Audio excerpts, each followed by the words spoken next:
Hello hi guys, welcome to my channel. इस video को बनाने का मतलब ये है कि किसी भी स्टॉक्स को हिडन जो जेम्स होते हैं, मल्टी बैगर्स होते हैं, उनको कैसे ढूंढना है, उनमें क्या क्वालिटीज़ होती है, क्या देखना है। एक एग्जांपल है जो मैंने एक स्टॉक चूज़ किया है जिसके अंदर पोटेंशियल है कि एक मल्टी बैगर बनेगा फ्यूचर में जाके, और बहुत हाई ग्रोथ है इस स्टॉक्स में। जनरली तीन चीज़ें बहुत इंपॉर्टेंट होती हैं अगर आप कोई भी स्टॉक चूज़ कर रहे हैं तो। First thing is growth. Growth is the most important thing.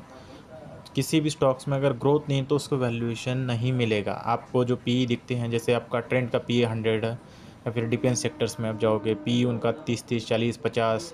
अब बहुत विशाल मेगा मार्ट हो, डी मार्ट्स हो, इनमें बहुत हाई पी। उसका रीज़न ही यही है कि उनमें ग्रोथ है। अगर उनमें ग्रोथ नहीं है तो वो स्टॉक्स को पी कभी भी नहीं मिलेगा। जस्ट फॉर एग्जांपल आपको मैं बताता हूँ कि बहुत सारे स्टॉक्स हैं, जैसे JSW स्टील है। आप उसका पीई देखोगे तो उतना ज़्यादा हाई नहीं दिखेगा एज़ कम्पेयर टू दूसरे स्टॉक्स हैं। जैसे आप JSW स्टील का ही आप ये ले लीजिए एग्जांपल, तो उसमें आपको पी कितना दिखेगा, तो मात्र इसका दिखेगा आपको 8, 10, 12 का पी। आप उसी टाइम पे आप देखोगे स्टॉक्स जैसे जो कार बनाती है कंपनी, उनका 20, 25, 30 तक भी है। जो हुंडई का 30 तक चला गया, महिंद्रा का 35 तक है। सबका एक हाई पी रेंज है। लेकिन उस रेंज में उस पी को आने के लिए ज़रूरी है कि उस स्टॉक का जो परफॉर्मेंस है, कंटिन्यूस कंसिस्टेंस ग्रोथ होनी चाहिए, तो ही उसको उतना वैल्यूएशन मिलेगा। तो एक एग्जांपल ग्रोथ का। Second thing is valuation, fair valuation होना चाहिए। जैसे फॉर एग्जांपल हुआ क्या था कि बीच में सितंबर में स्टॉक्स गिरना स्टार्ट हुए 2024 से। उसका रीज़न यही था कि वैल्यूएशन बहुत हाई था।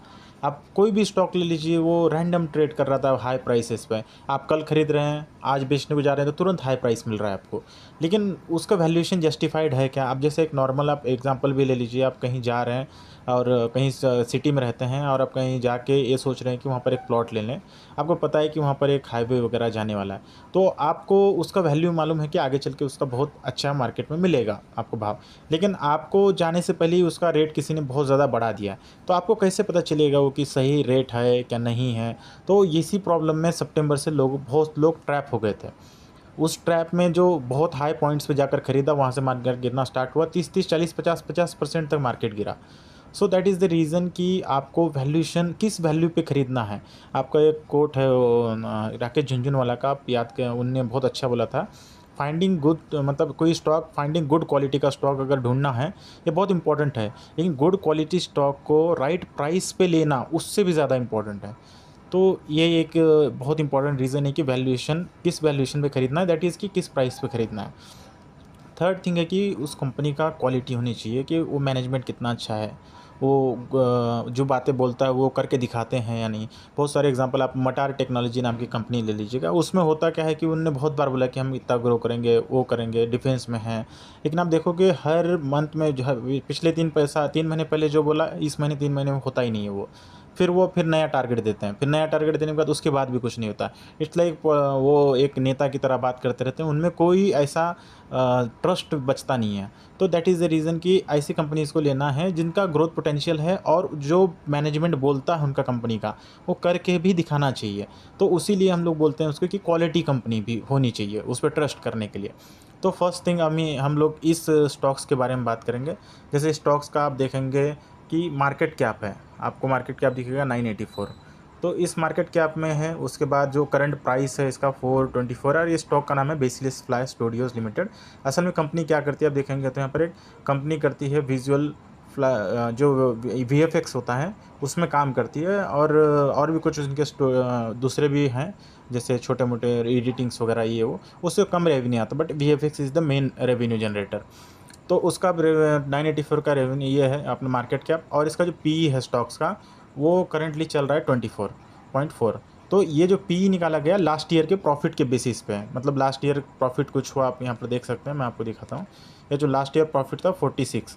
अब ये लास्ट ईयर प्रॉफिट से ये पी निकाला गया। जैसे पी होता है प्राइस टू अर्निंग रेशियो, मतलब market cap divide by profit करेंगे तो आपको आएगा, मार्केट कैप 984 है, डिवाइडेड बाय 46 करेंगे आपको तो 24.4 आएगा। तो डिविडेंड यील्ड अभी डिविडेंड जनरली न्यू कंपनीज देती नहीं है, बिकॉज उनको एक्सपेंशन करने के लिए मनी चाहिए होता है। तो जनरली जो कंपनीज बहुत स्टेबल हो जाती हैं वो रेवेन्यू देना, अपना डिविडेंड देना स्टार्ट करती हैं। इनिशियल डेज में रेवेन्यू मतलब डिविडेंड देना मुश्किल होता है किसी को। तो ROE ROC अच्छा है। तो और स्टॉक्स देखो आप, गिरा कितना है। अब ये स्टॉक्स जहाँ से लिस्ट हुआ 311, तो अभी भी चल रहा है कि 418 पे, मतलब एक 20-25% का ग्रोथ हुआ है। लेकिन बहुत स्टॉक ऊपर गया था, नीचे भी गया था, बट एक्चुअल में इसमें क्या है कि ये जो स्टॉक्स है आप पिछले दो साल से चला नहीं है। और पहले ये चला, आप भी देखो इसको, और अगस्त तक, सितंबर तक ये ऊपर गया, सितंबर से गिरना स्टार्ट हुआ। तो रीज़न ये था कि सब स्टॉक गिर रहे थे तो ये भी स्टॉक्स गिर गया। उसमें कोई लॉजिक नहीं था कि कंपनी ख़राब हो गई, ये हो गया, कुछ नहीं हुआ। लेकिन आप कोई स्टॉक अगर किसी ने खरीदा 561 ये सब रेंज में, तो सोचो उसको लॉस कितना हुआ होगा। अभी भी वो 20-25% लॉस पे होगा। तो दैट इज़ द रीज़न कि हम लोग को किस प्राइस पे खरीदना है, ये सब इम्पोर्टेंट है। अब एक चीज़ दिखाता हूँ कि आपको ये हाफ ईयरली सेल्स देखना। इसमें हाफ ईयरली सेल्स में आप देखो, पिछले सितंबर 2023 में 52 करोड़ का इन्होंने बनाया था यहाँ पर। और अभी कितना हो, तब लास्ट 2024 75 करोड़, मार्च 2024 में 51 करोड़, और मार्च 2025 में ग्रोथ कितना है 228 करोड़, यानी कि ऑलमोस्ट 4.5 टाइम्स का ग्रोथ हुआ। इससे भी इंपॉर्टेंट है कि ईयरली ग्रोथ देखो आप कितना हो रहा है। आपको अगर हमेशा इन्वेस्टमेंट करना है, अगर मल्टी बैगर को आपको चूज़ करना है कि आपको उसको ट्रेस करना है, तो कम से कम 2-3 साल का आपका इन्वेस्टमेंट होना चाहिए। आप ज़्यादातर स्टॉक्स देखोगे ना, जैसे मुकुल अग्रवाल हैं या फिर और दो तीन बड़े बड़े इन्वेस्टर्स हैं, उन्होंने स्टॉक्स लेके कब लिए हैं। देखा BSE जैसा स्टॉक्स उन्होंने कब खरीदा था, 2022 में खरीदा। भले ही वो 21 में नहीं खरीद पाए, लेकिन 22 में खरीदा, लेकिन 2-3 साल तक उन्होंने होल्ड किया। लेकिन अब जाके उन्होंने बेच दिया है 2025 में। लेकिन तब से लेकर अब तक वो स्टॉक 3-4 गुना हो चुका है। तो वो स्टॉक्स को लेके 2-3 साल रुकना भी पड़ेगा आपको 3-4 गुना होने के लिए। अब ये स्टॉक्स ही ले लीजिए, आप कितना ग्रोथ है देखिए, 2023 में 213% का ग्रोथ है। और उसके बाद देखिए 31% का, फिर 196% का, मतलब इसका सेल्स का ग्रोथ देखिए 25 करोड़ से ना 79 से 24 में हुआ 103 करोड़, उसके बाद हुआ 304 करोड़। मतलब लास्ट 1 ईयर में 3 टाइम्स हुआ इसका रेवेन्यू। कोई भी कंपनी नहीं है इस इंडिया में जिसका रेवेन्यू 3 टाइम्स हुआ। उसका रीज़न यही है कि इन इंडियन कंपनीज़ को, जो VFX को, उसको मार्केट वैल्यू ज़्यादा इसलिए है कि यहाँ पर जो टेक्नोलॉजी एक तो अपने यहाँ पर बहुत अच्छी बन चुकी है अब विजुअल्स वगैरह के लिए। और सेकंड थिंग क्या है कि कोई भी आप प्रोजेक्ट लेते हो तो अगर इंडियन कंपनी सस्ते में लेती है, उसका रीज़न ये है कि जो काम करने वाले बंदे हैं टेक्नोलॉजी में, वो जो मैन पावर उनको बहुत चीप मिलता है। अगर अमेरिका में कोई बंदा, अगर वो उसको वीडियो एडिट करना है या फिर VFX डाल के देना है, तो कोई अगर वो मांगता है 2 लाख रुपए किसी से, और तो उसमें बचते हैं उसको 20,000 रुपये मान के चलो। तो इंडिया में ही अगर उसने 2 लाख में लिया तो उसको 60-70,000 बचेंगे, बिकॉज यहाँ पर मैन पावर का कॉस्ट कम है। वहाँ पर एक बंदा 50 लाख 60 लाख का सैलरी लेता है, तो यहाँ पर वही काम कोई 20 लाख में करके देगा आपको साल भर में। दैट इज़ द रीज़न कि इंडियन को बहुत ज़्यादा अवार्ड हो रहे हैं, मतलब VFX के लिए। आप इसमें कोई भी कंपनी लो, चाइनीज़ में तक, चाइनीज़ में भी अभी चाइना के इंडियन कंपनी चाइना में जाके वर्क कर रही हैं VFX के ऊपर, इसलिए क्योंकि वहाँ का भी लेबर हाई है, प्राइसेस उनके जो लेबर का चार्जेस हैं उनके हाई हैं IT में। लेकिन इंडियन IT सेक्टर में चार्जेस उतने हाई नहीं है, 5-10 लाख रुपए, या फिर बहुत अच्छे करने वाले लोगों को तो वो सैलरीज हैं। लेकिन अभी भी आप देखोगे जो फ्रेशर्स वगैरह हैं 5 लाख से लेकर 6 लाख के बीच में काम करते हैं। जो मिड लेवल मैनेजमेंट है वो 10-12 लाख में मिल जाता है। तो उनके लिए इसीलिए बहुत इंपॉर्टेंट है कि इंडिया में ग्रोथ आने का रीज़न वही है। तो आप बोलोगे कि भाई 304 करोड़ इस साल हुआ, तो अगले साल कितना होगा हमको कैसे पता चलेगा। तो दैट इज़ द रीज़न कि हमको ढूंढना होता है कि कंपनी क्या बोल रही है। आप कंपनी के, अगर हम लोग नोट्स में, यहाँ पर आप जनरली पूरा ट्रांसक्रिप्ट पढ़ने की ज़रूरत नहीं है, आप नोट्स में भी आएंगे ना यहाँ पर इसमें स्क्रीनर में, तो आप जाओगे यहाँ पर ट्रांसफॉर्मेशंस की एक्विजिशंस उन्होंने कुछ किया होगा, वो सब आप पढ़ लेना। लेकिन एक मेन इंपॉर्टेंट चीज़ मैं बताना चाहता हूँ कि कंपनी का ऑर्डर बुक कितना है। आप ऑर्डर बुक भी यहाँ पर देखेंगे, मैं इस पर ये कर देता हूँ। तो देखो ऑर्डर बुक है कंपनी का 300 करोड़, 300 करोड़ का इनका जन 2025 तक ऑर्डर बुक है। ये फिर मई एंड में 165 हुआ। तो करंटली इनका जो ऑर्डर बुक है 2025 मई 2025 में वो है 290 करोड़ का। 290 करोड़ का लास्ट ईयर का रेवेन्यू था 304 करोड़। अभी भी इनके पास मई तक, अभी पिछले जो मई हुआ है वहाँ तक इनका 290 करोड़ का ऑर्डर बुक था। अभी इस ईयर में और ऑर्डर आएगा, मतलब ऑलरेडी 300 करोड़, मतलब 290 करोड़ तो हैं उनको काम करने के लिए, और इस अगले साल भी तो कुछ आएंगे। अगले साल इस ईयर में भी तो मार्वल जैसी कंपनीज़ हैं, फिर बहुत सारे इंडियन बहुत सारे कंपनीज़ हैं, स्पेन है, चाइना है, बहुत सारे यहाँ पर मूवीज़ जो बन रही हैं, बहुत सारे इनको ऑर्डर्स मिल रहे हैं। अब ये क्या बोल रहे हैं कि इनका ऑर्डर बुक होने के बाद अगले साल ही कितना करेंगे, हमको कैसे मालूम चलेगा कि भाई ये कितना अगले साल कर पाएंगे, जिसमें हम लोग प्रोजेक्ट कर सकें कितना ग्रोथ आएगा। तो इसमें जाना है आपको ग्रोथ ये वाली लाइन में, ये 5th पॉइंट है यहाँ पर ग्रोथ फॉरवर्ड आउटलुक में। आप यहाँ पर देखेंगे कि मैनेजमेंट क्या बोल रहा है, आप इतना पढ़िएगा। Management expect FY26 revenue in the range of 450 to 500, मतलब कि लास्ट ईयर 304 करोड़ था, इस ईयर बोल रहे हैं कि 450 से 500 करोड़ हम लोग बनाएंगे। तो इट्स मीन्स कि ऑलमोस्ट 50% का यहाँ से ग्रोथ आने का चांस है मिनिमम 50 से, और अगर 500 करोड़ करते हैं तो इसका मतलब 60-70% का ग्रोथ आएगा।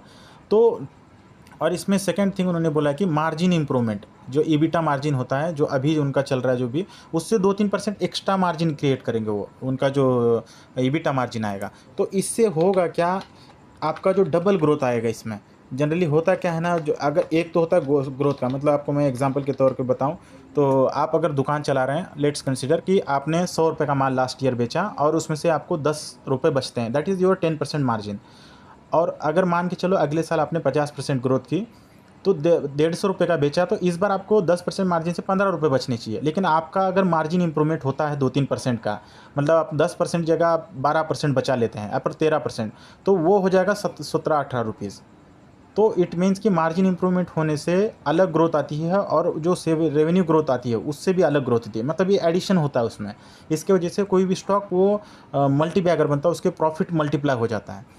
तो इसमें यही चीज़ है। लास्ट ईयर इनका आप देखोगे मार्जिन जो था, ईबिटा मार्जिन इसी कंपनी का था 21%। अगर ये 2-3% बढ़ता है तो उससे भी बहुत ज़्यादा इफेक्ट आता है प्रॉफिट में नीचे साइड।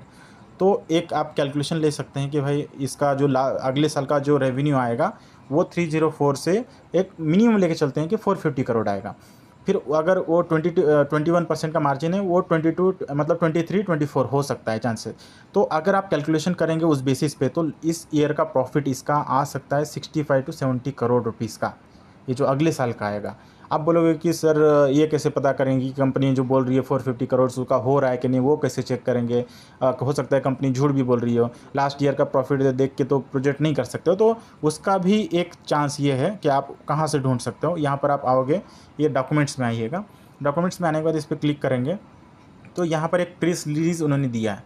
तो इस प्रेस रिलीज़ का जो लिखा है उन्होंने, तो Q1 FY26 रेवेन्यूज़ 90 करोड़, ये जो सेकंड वाला लाइन पढ़िएगा, ये वाला प्रेस रिलीज सेकंड यहाँ पर जो लिखा हुआ है, ठीक है, 8 अगस्त 2025 से Q1 FY26 रेवेन्यूज़ 90 करोड़ और 4.8 टाइम्स ऑफ YoY, मतलब पिछले साल Q1 25 में जो हुआ था उससे 4.8 टाइम्स एक्स्ट्रा रेवेन्यू इन्होंने बनाया है। मतलब लास्ट ईयर Q1 FY25 में बस 18 करोड़ हुआ था रेवेन्यू इनका, और इस साल वो 90 करोड़ बना चुके हैं। और नए orders 150 crore from Netflix, Disney, HBO and Bangalore hub tech upgrades.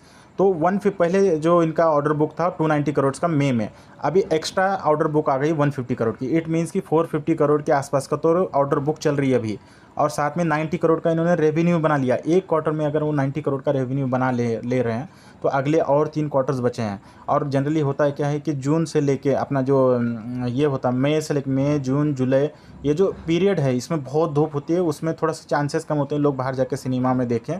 और जून जुलाई का ये भी पीरियड उतना अच्छा नहीं होता। जो पीरियड होता है मूवीज़ का वो जनरली स्टार्ट होता है फेस्टिवल सीजन से, जैसे कि आप अगस्त से स्टार्ट होगा, वो चलेगा पूरा फरवरी तक, जब तक आपका होली नहीं ख़त्म होता। उस टाइम में बहुत मूवीज़ आती हैं, जैसे ईद पे आ गई, होली पे आ गई, दिवाली पे आ गई। ये सीज़न बहुत इंपॉर्टेंट होता है, और इंडिया में भी होता है, आउटसाइड द इंडिया यही रीज़न है कि वहाँ पर भी बहुत धूप का बहुत बाहर निकलते नहीं हैं। तो ये चीज़ है कि इनको यहाँ से अगले 2-3 क्वार्टर और अच्छे जाएंगे इनको। तो ये शो करता है कि इनका ग्रोथ पोटेंशियल बहुत ज़्यादा, इन्होंने ग्रोथ कर लिया, 90 करोड़ का तो रेवेन्यू बना लिया है। तो ये जनरली जो रिज़ल्ट इनके डिक्लेयर होते हैं सितंबर, मतलब 6 मंथ्स में होते हैं, और 3 मंथ्स का तो इन्होंने रेवेन्यू बता दिया कि हमने 90 करोड़ बना लिया। लास्ट ईयर 2024 में 6 मंथ में उन्होंने बस 75 करोड़ बनाया था। ये जो आप देख रहे हैं ये सितंबर 2024 है, ये वाला इनने 75 करोड़ बना था, और इस 3 महीने में ही अभी उन्होंने 90 करोड़ बना लिया है। तो 6 मंथ के ग्रोथ को भी इन लोग 3 मंथ में ही क्रॉस कर चुके हैं। अब अगले 6 महीने में फिर हो सकता है कि 100 to 120 करोड़ से भी ज़्यादा हो सकता है, क्योंकि इनके ऑर्डर बुक भी ज़्यादा है अभी, और इनके पास काम भी बहुत ज़्यादा। अभी जो नए प्रोजेक्ट्स आ रहे हैं इंडिया में भी बहुत, नेटफ्लिक्स है, इसमें अमेज़ॉन पे है, फिर यूएस में भी आप देखोगे मार्वल्स वगैरह के बहुत सारे मूवीज़ आ रहे हैं। अभी मैन ऑफ द स्टे वो नया सुपरमैन का भी आया था। और बहुत सारे कंपनीज़ जितने भी मूवीज़ नहीं बन रही है उसमें वीएफएक्स डिमांड कर ही रहे हैं लोग। आजकल ज़्यादातर वीएफएक्स ऐड करना ही चाहते हैं छोटे से छोटे मूवीज़ में भी आजकल। तो एक इसमें बहुत चांस है कि आपको एक बहुत हाई रेवेन्यू भी दिखे। 400-500 मतलब 450-500 करोड़ का रेवेन्यू, मतलब 500 करोड़ का भी आने का बहुत चांस है इसमें। और इसका प्रॉफिट भी कम से कम 70 करोड़ के, 65-70, मतलब मेरा तो अनुमान है कि भाई 65-70 आएगा। हो सकता है 70 भी क्रॉस हो जाए, सरप्राइज़ हो सकते हैं। तो अगर 65 करोड़ का भी अगर आपको ये आता है मतलब प्रॉफिट, तो उसका जो वैल्यूएशन अगर हम लोग 25 का लगाते हैं या फिर 20 का भी लगाएंगे, कम से कम 65 करोड़ पे 20 टाइम्स का पी भी लेंगे, तो 1300 करोड़ का यहाँ पर इसका मार्केट कैप आता है। करंट मार्केट कैप इसका 984 है। तो मिनिमम यहाँ से ग्रोथ कम से कम 30 से 40% तो मिनिमम है।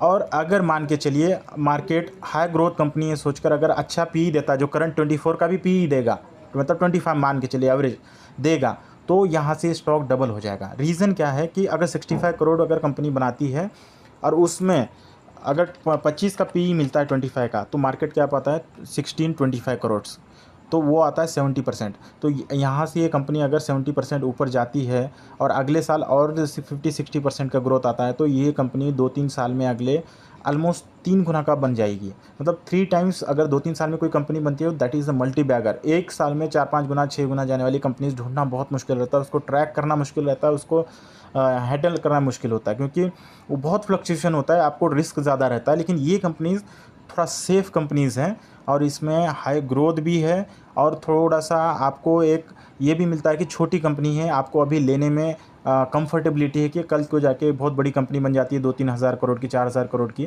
तो इसमें आपको वो जो गैप है आपको 4,000 करोड़ तक का, मतलब 4 टाइम्स 4 गुना का पैसे बनाने को वो आपको यहाँ पर मिल जाता है। अब ये अगले क्वार्टर का रिजल्ट आएगा, वो तब तक तो स्टॉक भाग जाएगा, फिर आपको लेने के लिए डर लगेगा कि ऊपर जाकर ट्रैप हो सकते हैं। हो सकता है कि मार्च क्वार्टर के रिजल्ट कैसे आएंगे, आपको उसका डर लगेगा। तो राइट टाइम है कि आप थोड़ा सी यहाँ से लेना स्टार्ट कर सकते हैं। इसमें स्टेप वाइज मैनर में लीजिए और आगे मैं वीडियोस बनाऊंगा और स्टॉक्स कैसे चूज़ करने हैं, क्या करने हैं, और बेहतर तरीके से इसमें वीडियो बनाने की कोशिश करूँगा। That is my first video I am making. और कोशिश करिएगा कि अगर आप अच्छा रिस्पॉन्स दे सकते हैं तो दीजिए। हम लोग कोशिश करेंगे और टेक्नोलॉजी अपडेट करके और अच्छे से आपके सामने रिप्रेजेंट करेंगे वीडियोज़ को। Thank you guys.